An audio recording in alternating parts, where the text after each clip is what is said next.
Assalamualaikum everyone, welcome back to my channel. Also, I think it's been quite a long time since I did my last video. So today on today's video, I am going to do a video on Q&A video of some of the questions that you guys asked on my Instagram story. I put the box there and you guys drop some questions. So on today's video I'm going to answer some of the questions, and it's gonna be full English because some of you guys requested to do a full English, since some of you guys cannot understand the language that I've been speaking. So yes, so the first question is, how was it living in Korea? Any big struggles as a Muslimah in Korea? Pros and cons. So I think I need to clarify this, since a lot of you guys thought, ever since I appeared on the Daud Kim's video the other day, a lot of you guys has been mistaken and thinking that I am currently living in Seoul, but I don't live in Seoul. I went there for a visit only, and I am currently living in Kuala Lumpur, Malaysia, and I am a Malaysian and born Muslim. So the next question is, how to get the strength to be fully covered? I'm struggling to do so. May Allah bless you. May Allah bless you too.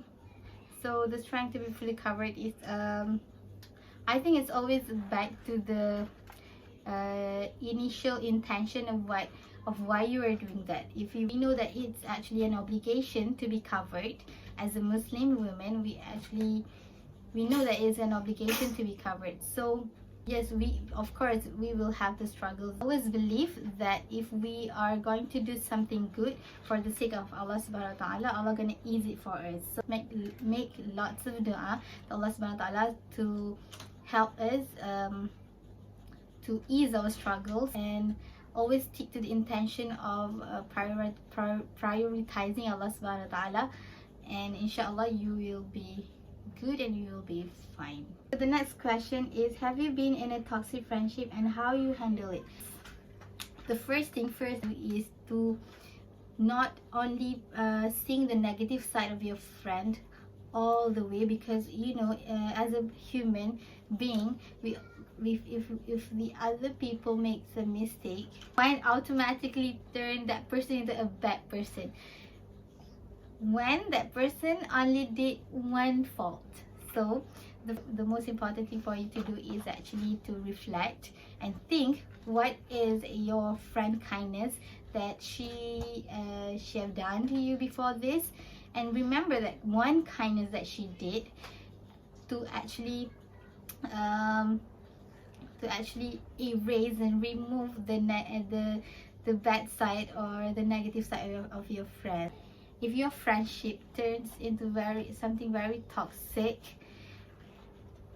that you cannot think on the positive side anymore, I think it's best for you to make a gap, but not cutting off the entire relationship, but just give space between both of you so that both of you can reflect, but don't cut the entire relationship. Okay, I hope it helps. So the next question is, how do you always find kindness in people? I think this question is kind of related to the previous question. Okay, for me personally, I am also struggling in this aspect yet, because yes, as a human we have a negative side on ourselves, but we have to push ourselves to be better and to be a better person, and to always find kindness in people. I think the one of the way is actually to don't feel that you are better than the other person.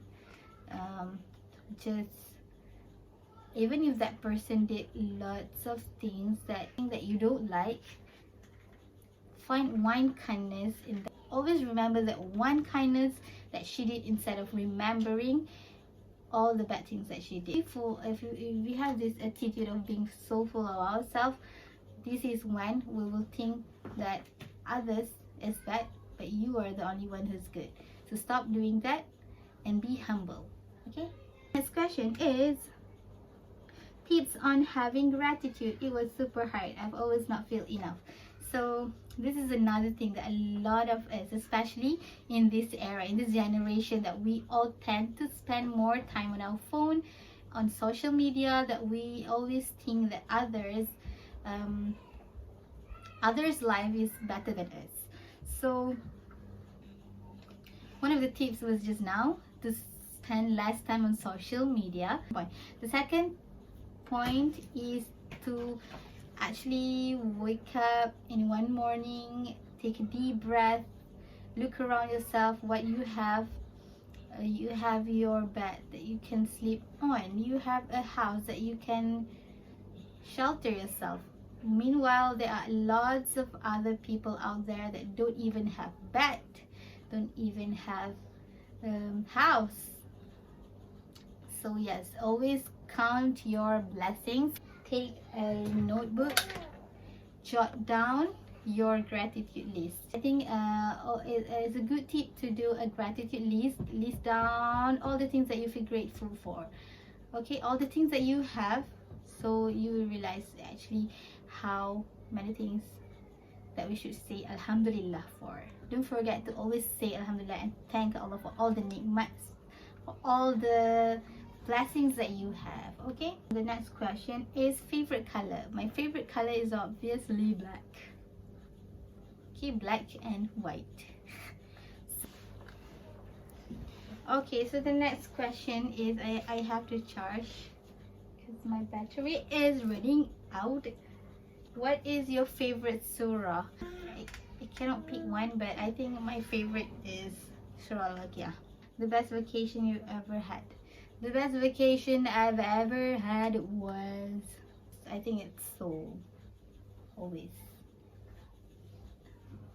And but the next one is actually when I went to Sabah with my parents only, because yes, it's one of the best because I get to spend time with my parents. Okay, excuse the sound if you guys are hearing any sound because this girl is actually clipping me right now. Smile, dear, smile. How do you wear hijab if you wear hoodie? So yes, I am feeling very generous today, so I'm gonna show you in a bit. Okay, wait, I'm gonna take one of the hoodie. Okay, so this is a hoodie with zippers. So if you are wearing a hijab, I think just make sure that this part is out from your hoodie. The back part, I think there is no problem if it's not, if it's let your hijab out, because as for me, my hoodie or my outerwear is normally, most of them are oversized, so the back part will be covered eventually. So let's say that like your sweater or your hoodie does not have a zipper. I think it's best for you to still make sure that your the front part is worn like this. Okay, make sure the front part is still out from your sweater, because I think if you put your hijab inside, it's still gonna show this your front part. So it's best to still, so it's gonna be like this. Okay, so if you want to wear if you want to put on your hoodie, just put it on, there's no problem. Okay, just like that. Okay, I look funny. Yeah, that's just like this. Okay, hope this helps. I look very fat. Sorry. On to the next question. The next question is, what are you most grateful for? I think it's my family, my parents, and my siblings, and yes, my family. What is like living in Malaysia? It's very good. I am actually, one of the things that I'm quite grateful for is that I am a Malaysian. Yes, because it's comparing, if you compare to some other countries that has been struggling, I think Malaysia is actually very good places to live, because of the people is actually very very kind-hearted and very Nice. Okay, how can I avoid being scared when speak in front of people, and how to have the confidence? Okay, so as for me, I think it's one of the most important thing for you to do before you talk in front of people is to take care of your appearances. Means your outfit. And I think the next one is to be prepared before you presenting anything in front of your audiences, because be prepared means you need to do research of what you are going to talk, what you're going to say. If you are well prepared um, inside and outside, that's going to help in building the confidence in you. So and the next one of the tips that I always did is, before I talk in front of others, I always make dua, so that what I talk or what I say is going to be beneficial. It's not something that's gonna be a bad influences or etc. And I always make dua, and I always start my speech or anything with salawat.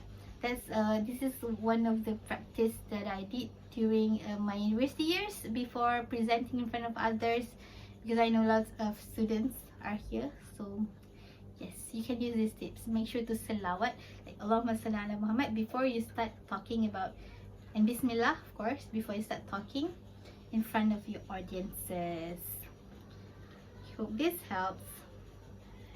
Yeah. Experience with niqab and how you feel about it. So it's been a good experience actually. Ever since I started wearing niqab, I learned a lot personally. I learned a lot. I think I actually eventually becoming I'm striving to become a better person because of this image that I'm bringing. Of course, there are some bad experience, but I think I don't really have that much bad experience for me to complain much about it. I think I am very grateful for the people around me for accepting me when I decided to put on my niqab.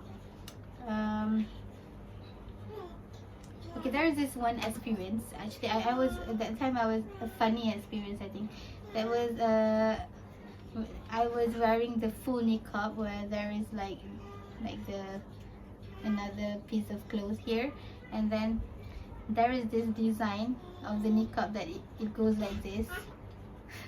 And then I was wearing it, and I was walking in my university, and then there is this guy, and he was so shocked, saying Naruto.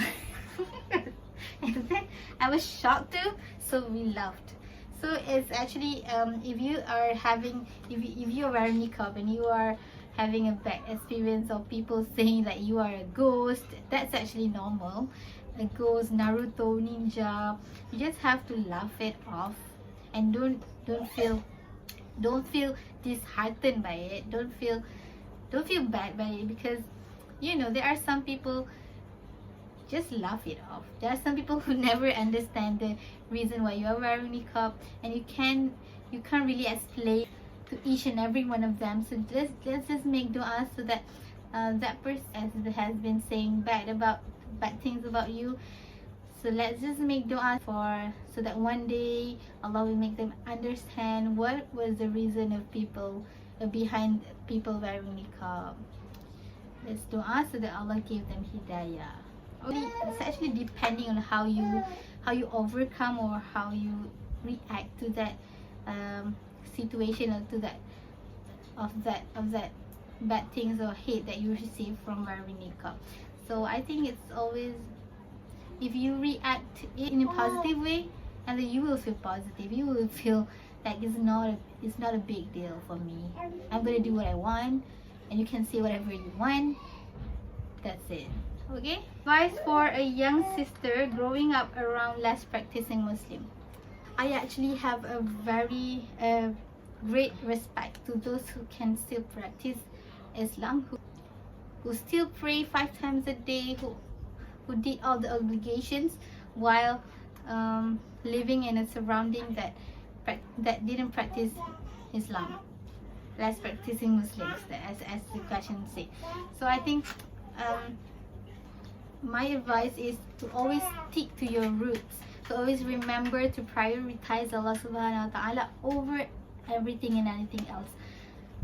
So I know it's very hard living in that kind of situation, but I think you need to always motivate yourself to do it for the sake of Allah subhanahu wa ta'ala, to always remember all the rewards that you will be getting in the akhirat, for all the efforts and for all the hardships that you went through.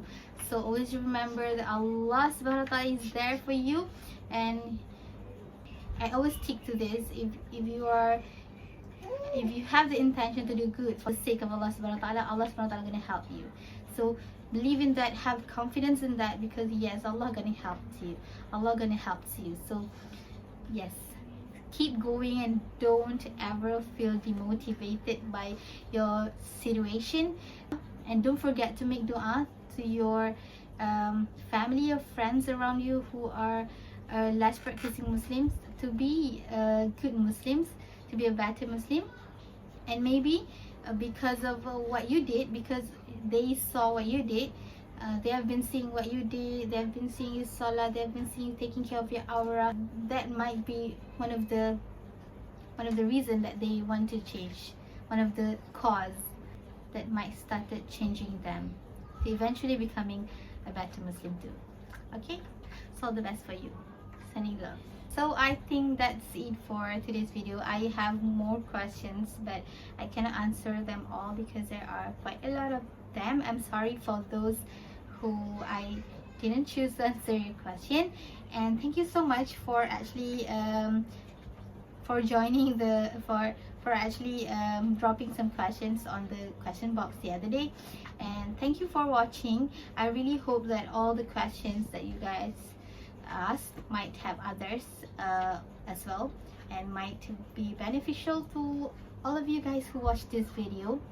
And I hope that we can always strive to be a better Muslim and better practicing Muslim. Wish you all the best, and may Allah subhanahu wa ta'ala bless you, and please make dua for me too. Don't forget to like, comment and subscribe. What do you want me to do on my next video? If you have some idea of what you want me to do in my next video, please drop your comments in the comments please drop your comments below. Okay, so thank you for watching. Goodbye. Assalamualaikum.